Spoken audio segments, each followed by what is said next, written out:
Olá pessoal, eu sou a médica veterinária Fabiana Pete e hoje no Vet Dicas com Fabi Vet nós vamos falar sobre filhotes.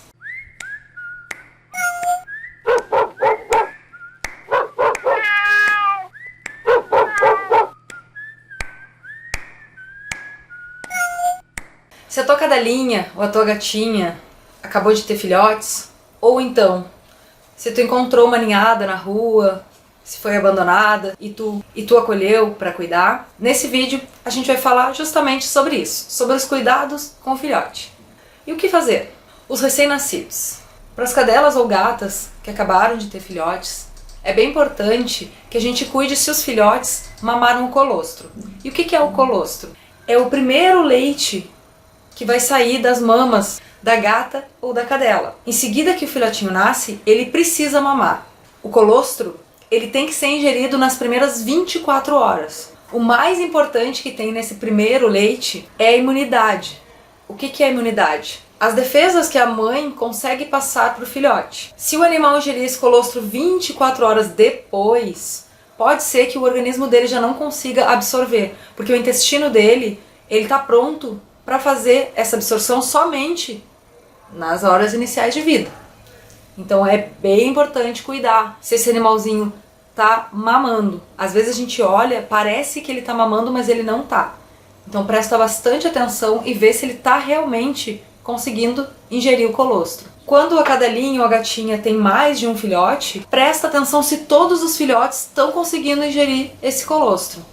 Não adianta deixar ela fazer tudo sozinha e depois quando tu vai ver tem um filhotinho que tá mais pro cantinho, o filhotinho mais forte já tomou conta e o outro não está conseguindo mamar. Conforme os dias forem passando, é importante continuar observando se todos os filhotes estão conseguindo mamar. Os mais fortes, geralmente eles vão nas tetinhas que estão mais cheias e os mais fraquinhos conseguem pegar só aquelas tetinhas que são menores.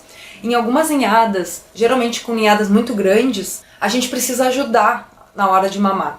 Tirar os filhotinhos maiores de perto para os menores conseguirem mamar. Quando a mãezinha tá junto, ela vai manter os filhotinhos aquecidos. Ela tá na caminha, na caixinha, junto com os filhotes, ela pode sair, os filhotes vão ficar juntinhos, vão se mantendo aquecidos até que ela volte. No caso de animais que foram adotados, é importante manter eles aquecidos, porque os filhotes, eles têm ainda dificuldade em conseguir manter a temperatura corporal. Em locais que são muito frios, aqui no sul, por exemplo, que tem um inverno bem rigoroso, nesses locais que faz muito frio, é importante manter esses animais aquecidos. Algumas formas de manter aquecido é colocar uma cobertinha, tem gente que gosta de colocar a velha, antiga botija, e hoje em dia a gente utiliza bastante a garrafa PET. Coloca uma aguinha quente, tem que cuidar para não colocar uma água muito quente na garrafa PET, coloca alguma cobertinha ou alguma toalha para proteger e coloca ali próximo dos filhotes. Sempre coloca a mão em cima para ver se não ficou muito quente, porque se ficou muito quente, daqui a pouco pode até queimar o animalzinho. Cuida bem a temperatura que tu vai colocar e sempre coloca uma proteção entre os animais e a garrafa PET. O local onde esses filhotes vão estar tem que ser algum material que seja fácil de limpar. Então colocar em caixa de papelão, cobertas muito grossas, esses animaizinhos ali, eles vão estar urinando, defecando. Então se for um material muito difícil de limpar, toda hora tu vai ter que tirar tudo e colocar todo de novo. Então procura algum tipo de caixinha, com alguma proteção, caminha, com materiais mais fininhos, que tu consiga toda hora estar trocando, higienizando, para depois colocar ali de volta. Principalmente em ninhadas grandes, ou então, em algumas situações que a mãezinha não consegue produzir leite suficiente, pode ser necessário entrar com leite substituto. Nessas situações, é importante tu procurar o teu vet de confiança, porque é preciso fazer um cálculo de quanto os filhotinhos precisam tomar desse leite substituto. Existem alguns produtos comerciais que são muito bons, e depois eu vou passar para vocês uma fórmula que pode ser feita em casa. Mas tanto uma quanto a outra precisa ver a dose diária para cada animalzinho. Então o vet vai pesar o animalzinho, também é importante levar a mãe junto, avaliar a quantidade de leite que ela está produzindo, para o veterinário conseguir te passar a dose certinha que cada filhotinho vai precisar tomar por dia. Depois de umas 4 semanas e meia, 5 semanas, esses animais vão começar a se movimentar mais, vão precisar de mais espaço para caminhar. E uma dica é usar aquelas piscinas plásticas para criança, porque elas vão ter uma proteção na volta, assim eles não vão ter acesso a todo o ambiente onde eles estão, porém é um material fácil de limpar, dá para colocar umas cobertinhas ali também, dá para tirar para lavar, e eles vão ficar com espaço limitado. Nessa piscina infantil dá para colocar um tapetinho no fundo, também dá para colocar borracha ou EVA. Uma dica importante para esses animais que tu adotou, que tu tá cuidando, que não tem a mãe junto, é manter eles sempre num lugar calmo. Porque esses animais, eles já não têm aquela referência. Geralmente, quando a mãe deita junto com os filhotes, eles ficam mais calmos, mais relaxados, por causa do cheiro, também ouvindo os batimentos cardíacos. E esses filhotinhos, eles não têm a mãe. Portanto, é importante manter eles num local que não tenha muito barulho, que não tenha muita circulação, que eles consigam ficar mais tranquilos. Quando tem mais de um filhote, eles vão ficar juntinhos, eles vão ficar se aquecendo. Isso também faz com que eles fiquem mais tranquilos. Esses animaizinhos que foram adotados, a gente vai precisar utilizar um leite substituto, porque a gente não tem a mãezinha. Tem algumas situações que a gente consegue encontrar uma mãe adotiva, alguma ama de leite que vai poder amamentar esses filhotes. Porém, nem sempre isso é possível. Existem também algumas situações que essa mãe rejeita os filhotes. Nesses casos, vamos utilizar o leite substituto. E qual o leite substituto utilizar? Isso é importante também conversar com o teu vet de confiança. Ele pode te prescrever algum leite comercial, te passar a dose certinha, ou então é possível utilizar uma dessas receitas que eu vou passar para vocês.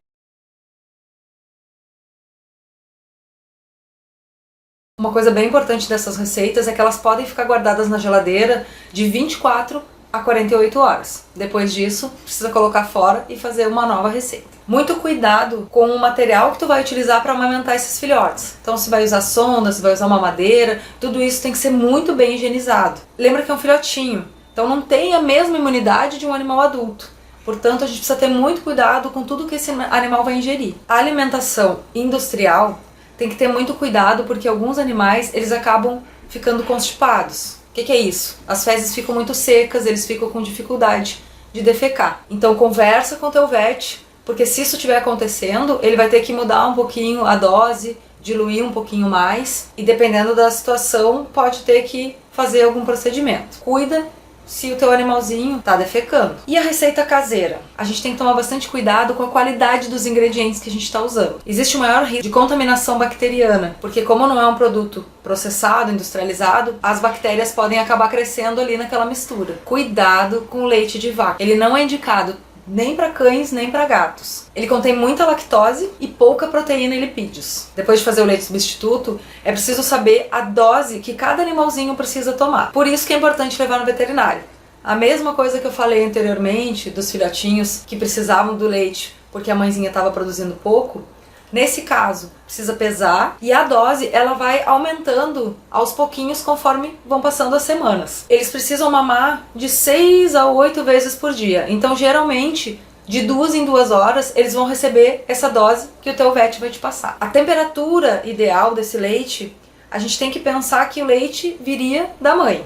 Então, a temperatura corporal dela fica mais ou menos em torno de 38 graus. De acordo com a literatura, 38,6. Então tem que cuidar se esse leite não vai estar muito frio ou muito quente. E quais são as causas mais comuns de problemas relacionados à alimentação? O mau posicionamento na alimentação. Se ele estiver mal posicionado, ele tem maior risco de acabar respirando, inspirando esse leite e ir parar no pulmão. A fórmula, se estiver em temperatura incorreta, ela pode causar uma hipotermia no animal. O que é isso? Baixar a temperatura. Se tu der um leite que estiver frio, o animalzinho, como eu já expliquei para vocês, ele não consegue regular bem a temperatura ainda. Então esse leite, se estiver muito frio, ele vai ingerir e a temperatura dele vai baixar. Pode também causar má digestão, pode dar azia, se ele não estiver na temperatura correta. Tem que cuidar se esse animalzinho não tá mamando muito rápido. Vai dando aos pouquinhos, tá vendo que ele tá engolindo muito rápido? Tira um pouquinho a mamadeira, espera, depois dá de novo para ele. Se ele ingerir esse leite rapidamente, pode causar até vômito, pode dar cólica e também gases. O preparo errado, se tu colocar algum ingrediente a mais, ou o industrializado, se não fizer na dose certinha, pode causar diarreia, pode ter acúmulo de gases e até má nutrição. Daqui a pouco, se tu colocar muita água e estiver dando o produto muito líquido, o animal não está ingerindo tudo o que ele precisa. Ele está ingerindo muito mais água do que realmente as substâncias que estão ali. E também a má higiene. Se tiver mal higienizado, não estiver lavando direitinho, isso pode causar diarreia, pode causar vômito, má digestão também. Os filhotinhos que estão com a mãe é mais tranquilo, porque elas vão lamber os filhotes e vão fazer o estímulo para urinar e defecar. Porém, esses filhotinhos que foram adotados, é preciso que a gente faça a higienização deles e também a gente faça esse estímulo. E como é que isso é feito? Vai pegar um algodão, vai molhar com um pouquinho de água morna e vai passar ali no ânus e também no pênis ou na vagina. Vai fazendo movimentos sutis, bem leves, bem delicados. Geralmente os animais, eles defecam depois de comer. Algumas pessoas fazem um pouquinho antes da alimentação, antes de dar a mamadeira. Tem pessoas que fazem um pouquinho depois. Porém, o importante é fazer com o algodãozinho, com a aguinha morna, e depois pode passar uma gazezinha ou um papel bem macio para secar, para não deixar ali molhado ou úmido, porque aí pode acabar trazendo outros problemas. O desmame, ele pode ser feito a partir de 4 semanas e meia. Se forem filhotes de cães pequenos ou gatos, a partir das 5 semanas de vida. E como é que esse desmame pode ser feito? Existem rações específicas para isso, então tu pode conversar com o teu vet, ele pode te indicar. Existem algumas papinhas de desmame também, que facilitam a troca do leite para depois passar para a ração sólida. É possível também começar a desmanchar a ração sólida. Coloca água quente, vai fazer uma papinha e vai acostumando o animalzinho a comer aquela ração. Porém, tanto a papinha de desmame como a ração desmanchada, após o uso, ela já tem que ser descartada, tem que colocar no lixo. Ela não pode ficar guardada. Uma dica é pegar um pouquinho dessa papinha e colocar um pouquinho no focinho do filhote. Claro, é bem pouquinho, porque esse filhote não está ainda acostumado. Às vezes eles acabam até entrando dentro do prato, então é bom usar um potinho pequeno, mas é bom colocar um pouquinho para que ele comece a lamber e sinta o gosto desse alimento e comece a se interessar. Nesse momento de transição é importante também a água. Então é importante oferecer mais água. Durante esse processo é interessante também deixar um potinho com água e um potinho com ração seca. Alguns animais eles já saem do leite e eles praticamente não comem papinha, eles já vão direto comer a ração sólida. E para terminar, as vacinas. Eu já fiz um vídeo anterior falando sobre vacinação, então quem ainda não assistiu, procura ali no canal que eu falo sobre as vacinas. Mas aqui, falando rapidamente, existe uma vacina específica para cães antes dos 45 dias, então conversa com o vet para ver a necessidade de fazer essa vacina. A maioria dos cães a gente começa a vacinação com 45 dias, com a vacina polivalente, e os felinos a partir dos 60 dias, também com a vacina polivalente. Por hoje, ficamos por aqui. Espero que tu tenha gostado desse vídeo. E se tu tem alguma sugestão, algum tema que tu gostaria que eu abordasse aqui nos vídeos, é só colocar aí nos comentários. Aproveita para curtir o vídeo, te inscreve no canal, compartilha com os amigos e até a próxima!